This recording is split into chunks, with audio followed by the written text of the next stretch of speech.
Sevgili dostum, bu hafta bir seyahatimden ötürü kitap özeti yayınlayamayacağım ama boş da geçmek istemedim ve sana beni çok etkileyen, henüz bu kanalda özetlemediğim 5 muhteşem kitaptan bahsedeceğim. Onlardan en etkilendiğim pasajları aktarıyor olacağım. Neler anlattıklarından bahsedeceğim ve faydalı olmasını umuyorum. Haftaya yine kitap özetlerinde buluşacağız inşallah. Eğer her zaman olduğu gibi çayın kahven hazırsa hadi gel başlayalım. İlk kitap Doğan Cüceloğlu'nun Savaşçı kitabı. Rahmetlinin bütün kitapları güzeldi desem yeridir ama Savaşçı gerçekten bambaşka bir kitap. İnsanın iç dünyasındaki korkuları yenerek hayatının anlamını bulmasını, potansiyelini keşfetmesini ya da bunları nasıl yapacağını anlatan muazzam bir kitap gerçekten. Özellikle de anlama odaklanmış. Hikaye de şöyle, bir danışanı ya da bir takipçisi var. Bir seminerinden sonra Üstad Doğan Cüceloğlu'nun yanına geliyor. Bir şeyler söylüyor bu adam. Doğan Cüceloğlu da ona yardımcı olmak adına ara ara bu adamla buluşuyor. Farkındalık soruları soruyor ona. Onunla korkularını keşfetmesi, içindeki gücü tanıması ve hayatına bir anlam katması için çok güzel bir yol haritası çıkarıyor. Çok da akıcı bir kitap hakikaten. Kesinlikle okumanı tavsiye ederim. Beni çok etkileyen bir pasajı vardı. İnsan hayat amacını olmadığını hissettiğinde en çok yorulur diyordu ve anlam yaşama enerjisini besleyen en güçlü kaynaktır diyordu. Burası çok önemli. Anlam yaşama enerjisini besleyen en güçlü kaynaktır. Ve ben de bir bakayım. Ee, Şurası çok önemli hakikaten. Seni diğerlerinden farksız yapmaya bütün gücüyle gece gündüz çalışan bir dünyada kendin olarak kalabilmek dünyanın en zor savaşını vermektir. Ama bu savaş bir kere başladı mı asla durmaz diye muhteşem bir sloganı vardı arkasında. Ben de çok eski bir basımı var. Bu kitap benim için o anlamda da çok değerli. İlk basım hatta. Bayağı eski, biraz da böyle yıpranmış bir kitap ama, benim için hakikaten çok ama çok değerli. 1991 diye hatırlıyorum. Çok özür dilerim. 1999 yılına ait bir baskı bu ve gerçekten bu kitabı henüz okumadıysan mutlaka ama mutlaka alıp okumanı çok isterim. Diğer kitap ise Rendegage'in Güvende Olmanın Yeni Yolu Risk adlı muhteşem kitabı. Ben kendisinin Çılgın Dahi ve Doğuştan Hakkınız Olan Zenginliği Kabul Edin isimli kitaplarını da okumuştum. Onlar da çok iyiydi ama Güvende Olmanın Yeni Yolu Risk bambaşka bir kitap hakikaten. Aslında basitçe şunu anlatıyor. Risk almadığın sürece hayatın alelade geçmiştir. Bu söze %100 katılıyorum. Rendegeç bu kitabında keşfedilecek her şeyin o güvenli alanın yani konfor alanının dışında olduğundan bahsediyor. Aslında burada keşfedeceğimiz asıl şey ne? Tabii ki kendimiz. Hiç zorlanmazsak, hiç risk almazsak, hiç başka bir noktada da yaşayabileceğimiz bir hayat olduğunu düşünmezsek gerçekten çok sıradan, çok zevksiz olmaz mı? Risk derken tabii ki hayatını alt üst edecek bir riskten bahsetmiyorum. Birilerinin yaptığı gibi anlamadan, dinlemeden bir sürü borca girerek bir iş kurmaktan falan bahsetmiyorum. Aslında şu, nasıl ki yeni bir yer keşfetmek istersek bulunduğumuz yeri terk etmeliyiz. Başka türlü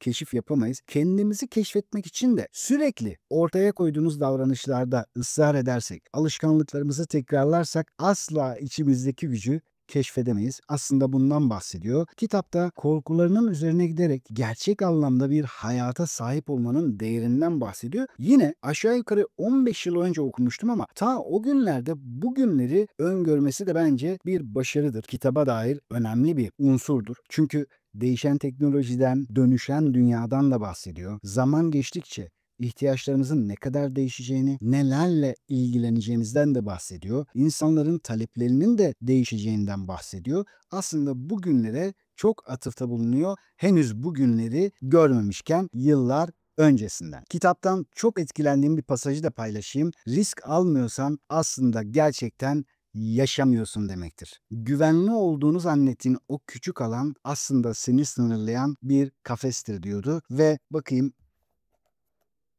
beni en çok etkileyen bir cümle vardı burada. Kurallar değişti.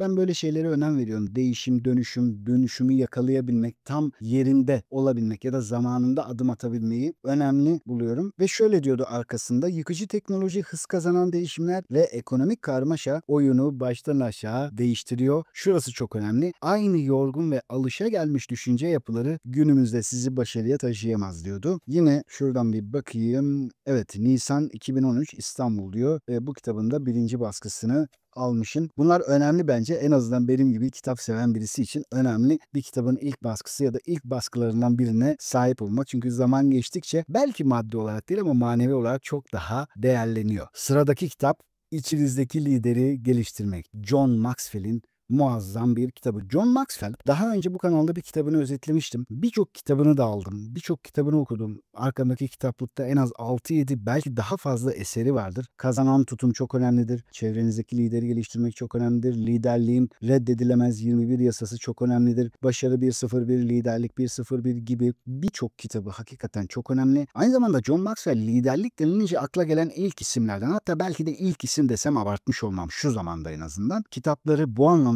kitapları milyonlarca satmış. Hep en çok satanlar arasında olmuş. Büyük şirketlere danışmanlık veren, bu anlamda liderlik konusunda çok çok önemli bir adam. Ve içinizdeki lideri geliştirmek kitabında vurguladığı çok önemli bir nokta var. O da şu. Diyor ki liderlik bir etiket değildir. Bir isim değildir. Belki bir yerde yönetici olabilirsin. Kendi işinin sahibi olabilirsin. Bir şekilde bir ekibin, bir organizasyonun olabilir ama gerçek liderlik etkidir diyor. Gerçek liderlik bir etiket değil, bir seçimdir diyor. Senin zihninle, bedeninle tam bir uyum içinde insanlara yansıttığın bir şeydir ve insanların seni izlemeyi seçmesidir diyor. Kitapta da bunu nasıl yapabileceğine dair muazzam yöntemler var. Gerçekten çok basit, isteyen herkesin uygulayabileceği ya da edinebileceği alışkanlıklar var. Yine vurguladığı çok önemli bir şey var ki kitabın isminden de anlaşılacağı gibi aslında her birimizin içinde bir lider var diyor. Yani lider doğulmaz diyor. Mutlaka bu tarz özelliklere sahip insanlar olabilir ama sonradan oluşturulabilir bir şeydir diyor. Kendi hayatına liderlik etmeden başkalarına asla edemezsin diyor. Ben bunu çok önemsiyorum. Herhalde 7 yıl falan olmuştur bu kitabı alalı. Bugüne kadar en çok alıntı yaptığım kitaplardan biridir bu arada.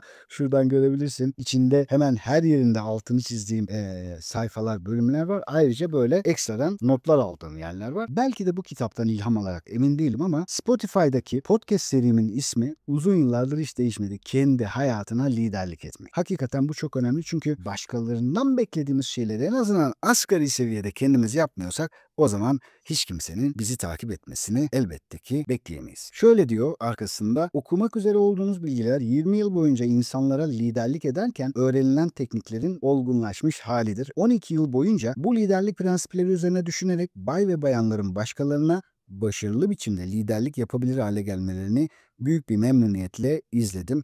Şimdi de tüm bunları sizinle paylaşma fırsatım var diyor. Bir organizasyonun varsa, eğer şu veya bu şekilde bir ekibin varsa, belki network marketing alanında çalışıyorsundur, belki bir girişimcisindir, belki bir futbol takımının ya da herhangi bir spor takımının liderisindir, kaptanısındır. Fark etmez. Yani eğer bir ekibin varsa bu kitabı mutlaka okumanı tavsiye ederim. Çok ama çok faydalı olacaktır. Hatta bir ekibin varsa bu kitaptan sonra çevrenizdeki lideri geliştirme kitabını da okuman çok çok güzel olacaktır, pekiştirecektir.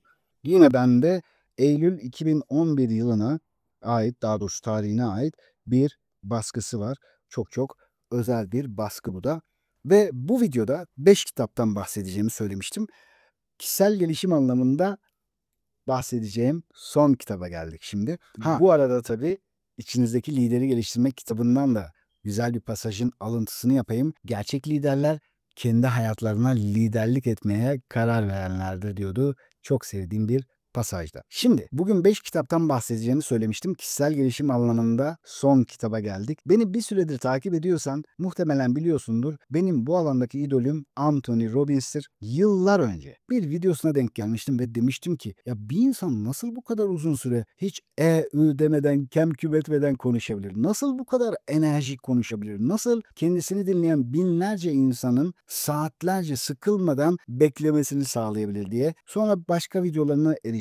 Başka videolarına derken içindeki Devi Uyandır, Sınırsız Güç gibi kitaplarını aldım, okudum ve gerçekten hayran kaldım. Bugün bahsedeceğim o kitap İşte Sınırsız Güç kitabı. Bu kitap insanların içindeki potansiyelin sınırlarını keşfetmesini sağlayan bir kitap. Motivasyon üzerine, daha fazlasını yapabilmek üzerine, hayat standartlarını yükseltmek üzerine yazılmış ve içinde çok pratik yöntemler barındıran muazzam bir kitap. Çok da güzel hikayeler var. Gerçek yaşanmış hikayeler ve her biri ilham verebilecek hikayeler. Yani bir şeyi anlatıyor. Mesela bir yöntemi o anda aklına göre ya bunu ben de yapabilir miyim falan bir bakıyorsun gerçek bir hikaye var zaten. Yani bu yapılmış. Dünyanın herhangi bir noktasında bir insan yapabiliyorsa sen de yapabilirsin, ben de yapabilirim. Gerçek budur. Hikayeler bu sebeple ilham verir. Hani çok güzel bir söz var ya, insanlar konuşur ama satan şey hikayelerdir diye. Buradaki satıştan kasıt başkalarına o duygunun geçmesidir. Şimdi burada Anthony Robbins NLP tekniklerini de çok güzel aktarıyor. Hatta NLP üzerine yazılmış birçok kitap vardır. Genelde de başlıkları NLP teknikleri, uygulamalarla NLP ve benzeri ve benzeri. Hep birbirinin aynısı, neredeyse kopyası gibi kitaplardır. Ama hem Sınırsız Güç kitabında hem içindeki Devi Uyandır kitabında NLP'nin ne olduğunu muhteşem bir şekilde anlatmış. Bu arada ilk kez duyuyorsan nörolinguistik program, yani zihinsel programını değiştirmek üzerine bir metottur. Kişisel gelişim içerisinde bence en temeldir. Bu eğitimi almamış biri yaşam koçluğu eğitimi almış olsa eksik kalır. EFT eğitimi almış olsa eksik kalır. Regresyon, bilinçaltı vesaire ne alırsa alsın NLP eğitimi yoksa bence eksik kalır. İşte Tony Robbins bunlardan bahsetmiş. Nasıl zihinsel programımızı keşfedeceğimizi. En önemli konu bu, çünkü keşfetmeden değiştiremeyiz. Neden değiştirmek isteyeyim? Önce değişmesi gerektiğine karar vermeliyim. İşte önce onu keşfettiriyor ve ardından da nasıl değiştirmeliyim? Mevcut durumumla hedeflerim arasındaki mesafe ne kadar? Buna bakmamı sağlıyor. Ardından da neler yapmam gerektiğini keşfetmemi sağlıyor ya da sağladı. Senin de keşfetmeni sağlayacağından eminim desem abartmış olmam. Ve bakıyorum arkasında bu kitap diğer kişiler üzerindeki gücünüzle ilgili değildir, kendinize uygulayabileceğiniz güçle ilgilidir diyor. 1992 yılına ait, 1993 yılına ait yine çok eski bir baskısı var bende. Hatta bazı sayfaları yıpranmış, en üstteki sayfası yerinden bile çıkmış ama benim için çok değerli.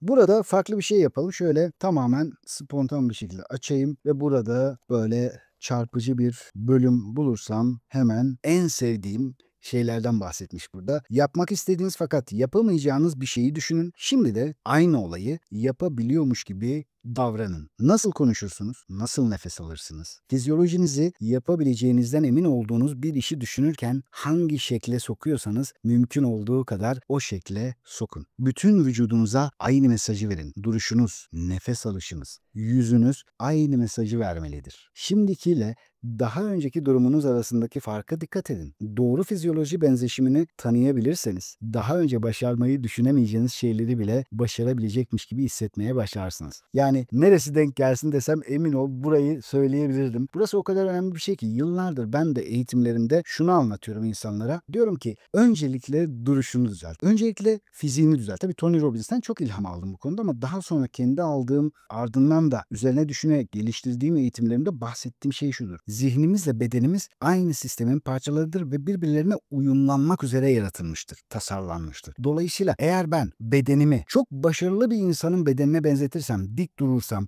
karşıya bakarsam, gözlerimi hafif böyle kamaştırmış bir şekilde durursam, dahası sürekli gülümseyecek, en azından tebessüm edecek bir şekle sokarsam yüzüme, alışkanlık haline getirirsem, işte bu zaten başarmış birinin duruşudur. Nefes alışım, yürüyüşüm, ortalama bir insandan bir tık daha hızlı olursa, işte bu birçok şeyi değiştirir. Neden? Bilinçaltıma ben kendimden eminim, ben nereye gittiğimi biliyorum, ben yapabileceğime inanıyorum, ben zaten başarılıyım, ben zaten başarmışım gibi mesajlar verir. Bilinçaltımızda gerçekle hayali ayırt edemediği için bizi buna göre yönlendirmeye başlar. Sınırsız Güç kitabından yapacağım alıntı, pasaj şu: hayatımıza yön veren şey yaşadıklarınız değil, onlara verdiğiniz anlamdır. Verdiğiniz anlamı değiştirdiğinizde hayatınızı da değiştirirsiniz diyordu Tony Robbins. Gelelim son kitaba. Benim balığım yaşayacak. Bir tane de roman olsun. Bu kitabın hikayesi enteresan. Kendi içindeki hikayesi de enteresan. Benim hayatımdaki hikayesi de. Bir gün bir kırtasiyeye girmiştim. İsmini vermeyeyim. Kitap da satan büyük bir kırtasiye, büyük bir marka. Böyle karşıma çıktı. Yüzlerce güzelcesini üst üste koymuşlar. Kitap belli ki o zaman yeni basılmış. Karşıma çıktı. Şöyle bir durdum. Tam o dönemde de yeni bir karar almıştım. Sadece kişisel gelişim değil ya da herhangi bir türde kitap değil. Aynı anda bir kişisel gelişim bir de roman okumaya karar vermiştim. Mesela evde roman okuyordum. İşte iş yerinde kişisel gelişim ya da tam tersi. Ve bu kitap karşıma çıkınca şöyle başlığına baktım. Benim balığım yaşayacak. İşte New York Times bestseller olmuş. Yine en iyi kurgu ödülü almış filan. Ama bunlar bir tarafa böyle beni çeken bir şey oldu. Hakikaten çok özel bir kitap. Şimdi önce şuradan başlayayım. Arkasında neler aktarılıyor kısaca. Tokyo'da katlanamadığı yalnızlığına son vermeyi düşünen 16 yaşında genç bir kız. Pasifik'in öteki tarafında ise ıssız bir adada ilham perisini bekleyen bir yazar. Ve bu hayatları birleştiren sahil kenarına vurmuş bir günlük. İşte buradan başlıyor hikaye. Pasifik'in öbür tarafında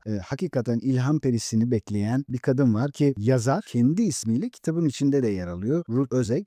Orada ta Japonya'dan gelen bir şey var. Günlük var. Sahile vuran. Onu alıyor. Bu kızın yaşadıklarını okuyor filan derken bunu romanlaştırıyor. Ama kitapta o kadar muhteşem bir kurgu yapmış ki şimdi Japonya'da yaşayan o genç kız babasından, annesinden ötürü çok böyle ağır şeyler yaşıyor ya da en azından kendince ağır şeyler yaşıyor. Hakikaten zor bir çocukluğu ve ergenliği oluyor. Bir ara bir Amerika'ya gidiyorlar. Orada her şey çok iyi gibi. Sonra geri gelmek zorunda kalıyorlar.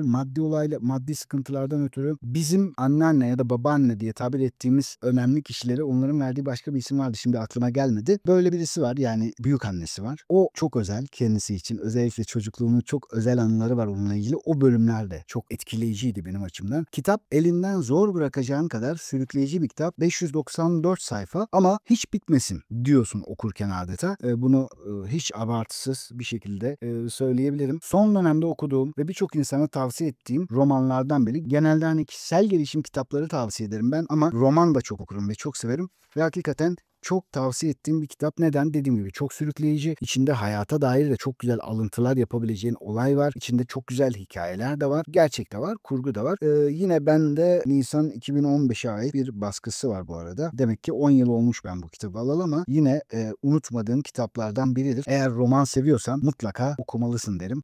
Önümüzdeki hafta yeni bir kitap özetinde buluşuncaya kadar kendine çok iyi bak. Tabii belki biliyorsundur hafta içinde de yeni bir konseptimiz var artık. Orada özellikle bilinçaltı başarı, kişisel gelişimi hayatın içinden örneklerle konuşuyoruz. Oğlum Ahmet'le ilk bölümünü yayınladık. İkinci bölümü bu hafta içinde ilişkilerde bilinçaltı blokajları üzerine olacak. Son olarak bir ricam olacak. Beni takip ediyorsan bilirsin. Belki 20 videoda bir söylerim. Abone ol, beğen diye ama aklıma gelmişken söyleyeyim. Neden? Çünkü algoritma böyle çalışıyor. Beğenilere ayrı bir önem veriyor. İşte abone sayısına ayrı bir önem veriyor. Ve eğer bu kanaldaki içerikleri faydalı buluyorsan başkalarına ulaşabilmesi adına lütfen bunları ihmal etme. Bir de sırf bunun için değil ama eğer bu kitaplardan herhangi birini almaya karar verdiysen lütfen yorumlarda belir. Şimdiye kadar bunlardan herhangi birini okuduysan, beğendiysen ya da en beğendiğin yönleriyle lütfen yorumlarda belir. Yine hem bana hem diğer izleyicilere faydalı olacağına inandığın kitap ya da kitaplar varsa lütfen yine yorumlar kısmında bizlerle paylaş. Birbirimize katkı olalım. Haftaya görüşene kadar kendine çok iyi bak. Selamlar, sevgiler.